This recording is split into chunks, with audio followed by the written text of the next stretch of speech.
Okay, this is going to be a quick update on the inventory video I did last night. I actually had to come in here to make sure my information that I was giving to y'all was a little bit more thorough and precise. So here is Joe Chemical Plant. It carries the short tank cars. As you can see, we have two on spot in the back, and we have two staged. So we have a total of 4 cars in here. So that's how that area goes. On the back, Run Chemicals hold a total of 5 cars, not 6, but 5 cars. So we got 5 cars in here. We got 5 cars that's going to be staged somewhere. Now, we're not going to stage any cars because we have too many cars coming in here. And I don't want to stage any of them on this track, just for the simple fact the inbound needs to come in on this track to hold the cars for staging to switch, because it has to do a runaround. So this track needs to always be clear, and we'll keep this engine and those 3 cars there. Those cars there are for backups, just in case anything happened. They are empty. These are emergency cars only. Okay. Run's Chemicals. Run Chemicals holds 5 cars. We will grab those 5 cars out of the yard and we'll bring them in here, and they have to be in precise order. They have to be in precise order. What's that?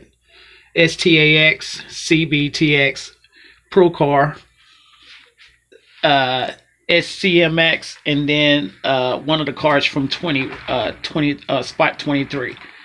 Those cars will go there. So we got that situated. Then we'll bring 2 cars for Lintec right here. And y'all already know how that goes. 2 will be here, 2 at the wash rack, 2 in the yard, and 2 here. So that's total 8 cars there. Jackson Plastic, we got 2 here. We'll bring Jackson Plastic's cars here from the yard for the when we do the outbound to come here. So we got that situated. Then Roy Chemicals, or Roy's Plastic. Roy Plastic, as you can see, has 2 cars on spot. But to make it a little bit better, we got 4 cars on stage on the next track.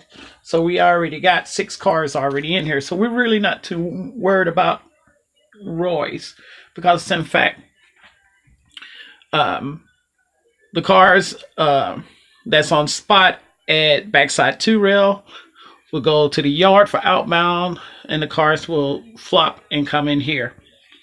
So this is pretty much set up. And the limestone plant, I didn't put limestone plant on there because this is pretty much a point to point.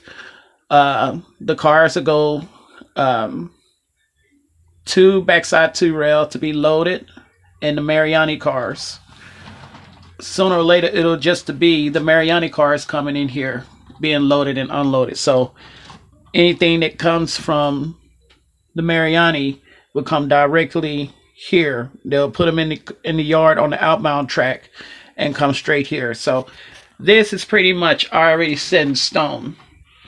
So yeah, I already kind of got the idea of how many cars I got in here. I got 8 out there. I got like 2 in the yard, and I got 5 of them in here. So it's like 16 cars in all for just the limestone to Mariani, the sand composite for the resin.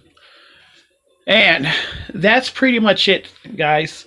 This is pretty much how my inventory for the closet branch is. All the raw goods and material are in the yard, or either in the yard or on spot and drop. So if this makes sense to everyone, great. If not, I'll explain it in detail a little bit more. And that's where the inventory switch list is involved for every plant. There's a switch list for the yard, but we'll have an inventory switch list for what we got on the ground.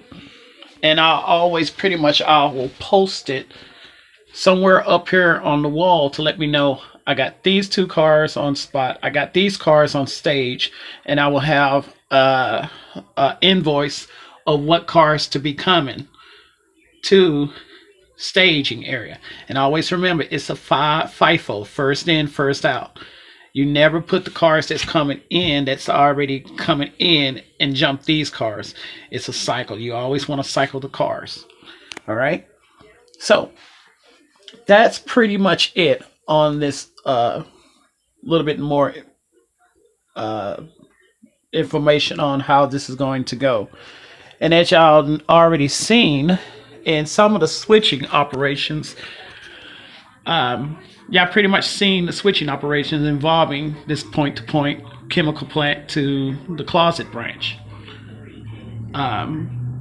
Now, later on, I'm going to be a little bit more detailed in the switching operations. A lot of y'all look at a switch list to do your switching job for your layout. Well, we're going to go even further. We're going to take it one step further on how orders are done for the rail cars, for the resin, for the chemicals. We're going to take it a little bit more into detail and how the system works for logistics from one place to another place. And trust me, it's not as easy as it sounds. It's a little bit more complicated, and I'm going to show y'all sooner or later how that goes, because there's a little bit more to railroad operations than just building a switch list. It goes further. All right, so we'll touch on that sometime this weekend, and I hope y'all there this weekend. I'll go over that live on Facebook. So until then, I hope this was a little bit more in depth for all of y'all how the operations will go. I need to start working on the chemical plant, putting it together. I just not in the mood to do it because it involves a lot of stuff. I need to go to work, pick up some more PVC pipe, because there's going to be a lot of tankers. I mean, a lot of tankers, storage tanks on there. All right, so let me get to work. Y'all take care, and y'all be safe out there in this weather. All right, bye.